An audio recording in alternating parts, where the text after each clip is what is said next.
Shalom sahabat muda diaspora, kembali lagi di Poni Podcast Rohani. Masih kembali kita bersama Kakak Gledy Habibowo. Saya lagi, jangan bosan ya. Ini kali kedua Kakak Gledy, gue manggil kakak lagi nih. Gledy aja, Gledy bro. aja, Gledy kembali Padahal di yang sini. kakak dia. Tadi kita udah cek-cekan umur.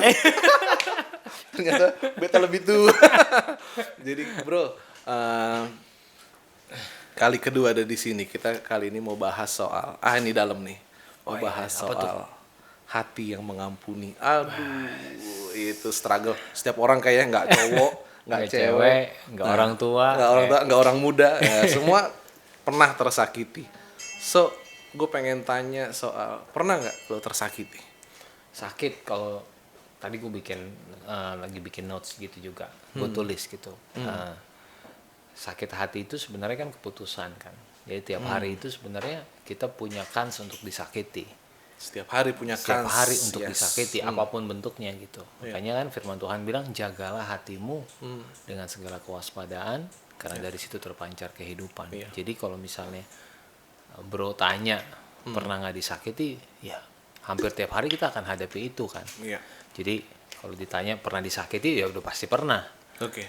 Nah pertanyaannya buat kita adalah setelah disakiti itu yang lebih penting kan. Oke. Kita mau pilih jadi drama atau kita pilih mau kasih Kristus buat orang itu kan kayak gitu. Jadi kalau ditanya pasti pernah. Pasti pernah. Tapi dan itu juga bisa terjadi setiap hari. Makanya ada firman Tuhan, jagalah hatimu Iya. karena dari situ terpancar kehidupan. Waktu kita jaga hati kita itu kan orang mikirnya itu jaga hati itu protect. Enggak. Sebenarnya jaga hati itu waktu kita mengerti firman Tuhan, begitu ada yang serang kita di luar firman Tuhan, kita udah cover. Iya. Kita jaga, gue nggak perlu tersakiti karena firman Tuhan bilang ini, jadi gue nggak perlu sakit. Iya, Gitu. iya, Jadi iya, gue nggak iya, perlu, iya. gue putuskan tersinggung mungkin iya awalnya, tapi begitu tersinggung adalah keputusan kita setelah tersinggung yang penting. Iya. Mentor gue bilang gini, tersinggung boleh, nginep jangan. Guys. Gitu. Jangan, Jadi pokoknya selesai jangan dong. nginep, Yes. ya jangan Iya, nginep, iya, udah iya, terserah. Karena itu akan membuat kita jadikan nanti kita pasti akan cari-cari lagi aja kesalahan orang itu kan. Ini gue ngomong, gue juga terus lakukan setiap hari dan gue terus minta Tuhan untuk bikin. Jadi kalau ditanya pernah nggak sakit hati, pasti pernah. Tapi setelah kita disinggung itu ya keputusan kita yang menentukan hidup kita mau kemana kan, arah kita mau kemana setelah itu. Yes. Kayak gitu. Kalau gue karena gini, orang yang paling memungkinkan untuk menyakiti kita adalah orang yang paling dekat sama Betul. kita. Iya kan? Ibaratnya kalau kita ketemu, kita pesan Gojek, orang tukang Gojek, terus kita kasih 5.000 tip, kurang mas, kita juga bodo amat gitu kan. Iya, gitu kan. benar, Nggak terlalu benar. sakit. Tapi begitu misalkan let's say pasangan kita atau orang tua kita, adik kakak kita, dia bilang, kok kamu nggak bisa diharapin sih? Itu sakitnya gitu misalkan ya gitu. Itu dia. Terus. Gitu. Nah, maksud gue gini, pengalaman, maksudnya gini, orang terdekat yang pernah menyakiti lo, baik dengan kata-kata, baik dengan perbuatan, atau asumsi lah katakan, ada nggak? Ada sih, maksudnya ya tadi benar sih yang bro bilang. Maksudnya pasti orang yang menyakiti kata orang yang terdekat. Yes. Karena kalau orang yang jauh tadi lo bilang kan, Ya, nggak terlalu ya itulah. udahlah nggak Iya, pengaruh. iya. Karena udah pasti gitu. Nah, jadi kalau misalnya di dalam keluarga itu kan kayak tiap hari. Iya, Tapi firman Tuhan kan bilang kan Tuhan memerintahkan berkat buat yang rukun. iya, Nah, rukun itu bukan berarti nggak berantem. yes. Nggak berantem Nah, bukan berarti rukun. Notes tuh ya, notes tuh ya. Rukun bukan berarti nggak berantem. Dan nggak berantem bukan berarti rukun. Nah, kadang juga diem-dieman orang lihat, oh rukun, padahal dingin. Padahal dingin Nah, gitu. iya, iya, Ada juga kadang-kadang ribut terus tapi ternyata kasihnya gede Yes. gitu. Nah itu kalau di keluarga gue sendiri sih pasti ada lah ya. Maksudnya pernah disakiti, nyokap nggak ngerti gue nggak ngerti nyokap, bokap nggak ngerti gue, adik gue nggak ngerti gue nggak ngerti adik gue gitu. Tapi balik lagi kan, kalau kita punya kasih Kristus gitu dan kita terus terkonek sama sumbernya. Iya. Nah spesialnya kita ini kan kita udah punya Roh Kudus. Iya, iya, iya. Nah Roh Kudus itu kan menuntun kita kepada kebenaran. Yes. Jadi Roh Kudus tuh nuntun kita bukan pada kenyamanan, tapi pada kebenaran. Beda tuh ya. Beda. Soalnya kita suka cari yang nyaman. Nyaman. Tapi belum tentu. Benar. Itu Nah, jadi kayak kalau gua ya, nah gua nih orangnya rapi, Hah. gitu. Terus gua apa aja di rumah, kalau ada yang berantakan, gua pasti kayak senewen gitu. Terbalik sama adik gue. Nah, bukan berarti adik gue nggak baik, bukan gitu. Ada hal-hal yang gue punya lemah di sini, adik gue lemah di sini gitu. Nah, tapi kan kerennya di dalam keluarga kita saling lihat, saling ngerti kan. Nah, saling ngerti itu nggak bisa sambil nyalahin, nggak bisa. Oke. Udah gue ngerti gini deh, karena adik gue gini, udah gue ngalah, nggak gitu. Ya, Tapi karena kita mau menciptakan suasana surga di rumah, jadi ada hal yang tadi Roh Kudus Tuhan menuntun kita kepada kebenaran. Kebenarannya gini, ya daripada ribut, mendingan gue yang atur deh, gue yang rapihin. Tanpa gini, dia emang begitu, tanpa begitu. Itu responnya harus. Itu responnya gitu, ya udah gue rapihin. Toh ini kan rumah bareng-bareng. Jadi kalau gue rasa rapi, kalau gue rapi ya orang juga seneng. Kalau misalnya mereka habis itu buat kita, mereka bikin kita maksudnya mereka lakukan yang kita lakukan, ya udah itu bonus nantinya. Tapi kita tanpa pamrih lakuin ya gitu. Karena kita pasti akan tersinggung setiap hari kok. Setiap hari pasti. Setiap hari bisa tersinggung gitu. Nah, jadi ya gitu sih maksudnya kalau tersakiti pasti pernah. Terus di dalam keluarga apalagi. Tapi kan tetap itu keluarga. Kita nggak bisa keluar dari rumah. Ini gue selalu ngomong sama teman-teman yang gue sharing. Jangan pernah lari dari proses di rumah, karena itu yang akan buat lo jadi keren di luar rumah. Gitu. Notes tuh. Ini kalau bisa produser tadi bikin quotes tuh, bagus banget tuh. Bagus banget karena semuanya kembali berasal dari rumah. Gitu ya, basicnya kita pembentukan awal kita. Mujizat Tuhan Yesus pertama di dalam Alkitab itu air jadi anggur. Orang pikirnya air jadi anggur, padahal itu mujizat pertama itu keluarga. Pada masa itu kan, jadi kalau lo bikin pesta, terus lo kekurangan anggur, itu kayak di Indonesia, lo kan lawyer nih, kayak di Indonesia tuh kayak lo ada hukumnya. Jadi lo bisa satu keluarga itu bisa dihukum, cuman karena lo nggak siapin anggur. Jadi waktu Maria ngomong sama Tuhan Yesus bilang mereka kekurangan anggur, itu Maria nggak main-main, dia kasih tahu masalah gede. Itu masalah besar tuh berarti ya. Nah kerennya Tuhan Yesus kan gini, tunggu dulu, waktuku belum siap. Tapi Maria kenal siapa Yesus, baru dia ngomong sama yang angkat air kan. Apa yang dia ngomong ikutin. Ngerti nggak? Baru Tuhan Yesus ngomong kan, ambil tuh air cedok, dia ambil tuh air. Yang keren yang mana siapa? Yang ambil air. Dia tahu persis kok ini air. Begitu dia sampai di ini tempayan juru minuman, itu. dia bilang ini anggur yang terbaik. Karena itu keluarga itu diselamatkan. Mujizat yang Tuhan Yesus buat pertama di dalam keluarga. Soal keluarga ya. Nah, banyak kita kan begitu bertobat, begitu kita pulang ke rumah, kok keluarga gue jadi nggak bener nih, gimana nih Tuhan? Padahal intinya ya nanti dari lu keluarga lu jadi bener. Gitu, jadi jangan kabur. Itu kadang kita suka bukan terjebak ya, artinya gini, kita pelayanan kemana kita terlihat kudus di mana-mana gitu kan, shalom gitu, tiba-tiba kalau balik ke keluarga kita suka nggak bisa praktekkan firman itu di dalam keluarga gitu. Kadang suka udahlah keluarga gua gitu, nanti juga baik sendiri, padahal sebenarnya Tuhan mau sampaikan sesuatu justru karena kita tahu lewat kita. Nah itu tadi poinnya ya. Itu keren. Nah itu soal keluarga Kak Glade. Nah ini lebih mantap nih. Kalau pernah nggak sih tersakiti sama orang yang bukan keluarga? Ini nih, misalkan pasangan kah atau mantan kah gitu, atau apalah atau iyalah gitu. Pernah sih. Nggak usah sebut namanya ya. Nggak usah sebut nama. Kejadiannya yang penting. Gimana? Itu pernah sih kejadiannya. Tadi kan waktu episode pertama gue bilang kan generasi itu penting kita tahu identitas. Karena identitas kita itu di dalam Kristus, bukan prestasi, bukan apa yang lo bisa capai, bukan siapa orang tua lo, tapi di dalam Kristus. Jadi siapa aja, lo penting buat Tuhan. Amin. Itu penting banget buat Tuhan Yesus karena dia kasih nyawa dan dia kasih karunia buat kita tuh itu banget gitu kan. Itu penting banget. Nah, jadi ceritanya waktu itu ada cerita waktu itu ada. Ya dulu gue pikir gue bandel kan, tapi ternyata karena gue nggak tahu identitas. Terus singkat cerita, gue udah pelayanan lah, udah aktif lah apa segala macam, terus tiba-tiba ada orang telepon gue, terus bahas masa lalu gue. Kamu nih gini. Nah gue udah pelayanan tuh 2 tahun. Terus gue kayak tanya Tuhan, Apa nih? kok gini sih? Nice. Gue Ya, udah ya, pelayanan, tapi kok orang sakitin gue udah bikin ini, udah sharing di sini. Wah kan keren banget kayaknya kan. Iya. Udah tinggi banget tuh kayaknya, set gitu kan. Udah rohani banget lo kayaknya gitu kan. Begitu diserang itu gue langsung kayak, Tuhan kok gini ya? Gue bilang. Iya. Itu gue nangis, jujur aja gue nangis. Iya. Dan itu gue berbulan-bulan lah. Ini gue jujur aja. Tapi gue tahu bahwa gue nggak boleh bikin yang nggak benar. Iya. Jadi Iya. orang boleh sakitin gue, tapi untuk lo bikin jadi untuk lo beralasan bikin yang benar atau nggak benar, itu nggak ada urusannya sama lo disakitin. Itu keputusan lo. Putusan kita ya. Jadi kita gua nggak bisa, gue salah karena dia sih sakitin gue. iya, gitu.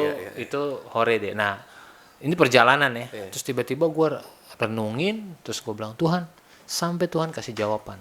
Tuhan bilang, emang gak guna lo pelayanan. Wah. Gue langsung, kok maksudnya Apa Tuhan? lagi nih? Iya kan? Iya. Terus Tuhan bilang gitu, iya. Karena kamu gak pelayanan, aku sudah mengasihi kamu. Gue langsung kayak, wow gitu. Gue kayak, jujur gue nangis waktu itu, kayak jatuh cinta gitu sama Tuhan. Nah karena hal itu akhirnya gue jadi mau pelayanan kan, malah makin deep gue, karena gue makin ngerti bahwa gue melayani bukan supaya Tuhan sayang gue, tapi gue melayani karena gue disayang Tuhan kan. Yes. Itu hal yang beda. Jadi Beda. kita sama-sama bisa pelayanan, tapi pengertian kita beda-beda gitu. Jadi gue waktu disakitin itu gue segitunya ya Tuhan, iya. Terus kayak Tuhan ngomong, jadi apa yang orang lain itu bikin ke lo, cuman untuk kasih tahu ke gue, ke lo, bahwa gue mengasihi lo. Jadi waktu gue mengasihi lo, ya lo kasihi orang itulah. Yes. Karena kalau nggak ada orang itu, gue nggak ngerti kasihnya Tuhan di hidup gue. Akhirnya gue mengasihi orang itu.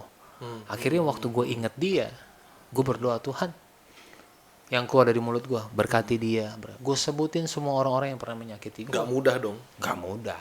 Pasti susah dong. Pasti susah. Karena kita kan ada, dia nyakitin kita. Iya. Kenapa saya harus memberkati dia? Iya. Oke lah, perintah Tuhan. Orang pasti bilang, perintah Tuhan, kasihilah musuhmu. Tapi pada saat prakteknya itu nggak semudah itu. Nggak semudah Apa itu. yang membuat lo bisa buat? Ya itu dia bilang kan, karena firman Tuhan bilang kan, Taat aja udah. kamu akan melakukan yang aku lakukan, bahkan lebih. Wow. Jadi kalau lo mau melakukan apa yang dia lakukan, ya lo mesti cari sumbernya. Yes. Kita nggak bisa mengampuni sebelum kita ketemu sumbernya. Iya. Nah karena waktu kita ketemu sumbernya, which is Tuhan Yesus Kristus, sumbernya kasih tahu, gue mengasihi lo tanpa syarat. Jadi harusnya lo bisa bikin juga mengasihi orang tanpa syarat. Sedap. Sedap. Ini produser semua udah pada nangis-nangis. Apa kamu bengong-bengong semua ini? Nancep ya gitu. Jadi mengasihi tanpa syarat karena Tuhan lebih dulu mengasihi kita tanpa syarat. Jadi kita bisa pakai itu kasih yang sama itu untuk mengasihi orang. Iya, bukan berarti lo nggak tersinggung lagi. Iya, bukan iya, berarti iya. kita bisa tersinggung. Kita lagi. juga masih daging. Gitu. Iya, tapi buat orang yang di dalam Kristus, Iya. kita kan dipimpin oleh Roh. Iya. Itu firman Tuhan di Galatia, hendaklah kamu dipimpin oleh Roh. Iya. Ya kan? Iya. Nah, kalau kita lihat di Galatia 5, dia bilang perbuatan daging ialah disebutin tuh. Nah, ini kalau gua lihat ada sifat gua dari antara perbuatan daging itu, misalnya gua jadi nggak suka sama lo nih, gini, terus gua jadi kayak mikirin lo nih, Dok. Gua mikirin lo taat gitu. Terus kayak Roh Kudus ingetin, lo, kan lo bukan di situ. Iya. Jadi begitu, oh berarti waktu gua lagi nggak suka sama lo, gua lagi ikutin daging gua. Iya. Berarti gua harus kembali ke manusia roh, which is sifatnya di ayat berikutnya, 22 Galatia 5 dijabarkan tuh semua. Iya, kasih, sukacita, apa juga udah begitu gue ingat itu udah gampang aja, udah gue ampuni orang gitu. Iya. Gitu. Jadi ingat ya, kita nggak mengampuni bukan supaya kita diampuni Tuhan gitu. Kita mengampuni karena culture kita mengampuni. Culture kita mengampuni. Itu. Iya. Tuh kalau orang bilang Kristen banget ya. Iya. Tapi memang begitulah kita gitu. Ya, artinya gue melihat bahwa namanya murid, karena gini, kita suka bilang murid Yesus. Karena kalau guru kan digugu dan ditiru. Kalau murid berarti kan niru. Iya. Kalau kita karena gini, kalau kita gurunya siapa kita suka tahu. Dan muridnya paling kayak kita dalam basket. Kalau kita lihat gaya mainnya ini murid-muridnya ini nih. Iya kan? Nah, iya, ini gayanya kayak syutingnya kayak dia nih. ini gitu. nih, pasti muridnya dia nih gitu Iya. kan. Nah, kayak itu juga analogi yang bisa dipakai sebagai kita orang Kristen. Betul, benar. Jadi kalau kita bilang kita murid Yesus, rasa Yesus tuh ada di kita. Betul. Gitu ya. Ya, Wah, luar ya. biasa. Gue bisa simpulkan sesuatu yang luar biasa tuh. Sedap. Ini kakak-kakak banget. Aduh. Kakak-kakak yang bisa dicontoh. Sedap. Satu lagi Kak Gret. Nah ini dia. Kadang kita bicara sakit hati ya. Bicara sakit hati nih. Anak-anak muda itu suka sakit hati, akhirnya lose contact, terus di-block, nggak mau ngomongan, terus semua di-block. Pokoknya gue nggak ngeliat dia dulu di kehidupan gue, agar gue bisa lepas gitu. Kalau buat gue itu nggak ngampuni, itu lebih ke melupakan. It's different atau gimana? Ya, gitu? ini yang ngajarin mentor gua. Tadi Oh, kan siap. kita bahas mentor. Dia bilang forgive, forget. Mungkin bisa dibilang agak ekstrim sih ya. Dia bilang gini, bukti bahwa kita mengampuni adalah lo ketemu dia dan lo udah ngerasa apa-apa. Ceritanya nggak lupa, tapi rasanya udah beda. Nah, jadi waktu kita sudah mengampuni dia, dianya nggak tahu, terserah. Tapi kita gitu, kitanya. Dianya nggak apa-apa, nggak Maksudnya ngampuni. kalau dianya nggak ngampuni atau dia masih raga janggal ya nggak apa-apa. Oke. Itu kan dia, kita Iya. nggak bisa kontrol orang lain. Betul. Tapi kita gitu, mungkin gue apa yang lo bikin ke gue nggak lupa dong, ya kan kita manusia Yes. pasti ingat. Iya, Tapi iya. rasanya udah beda. Udah nggak nyakitin. Iya dong, karena balik lagi semuanya keputusan di kita.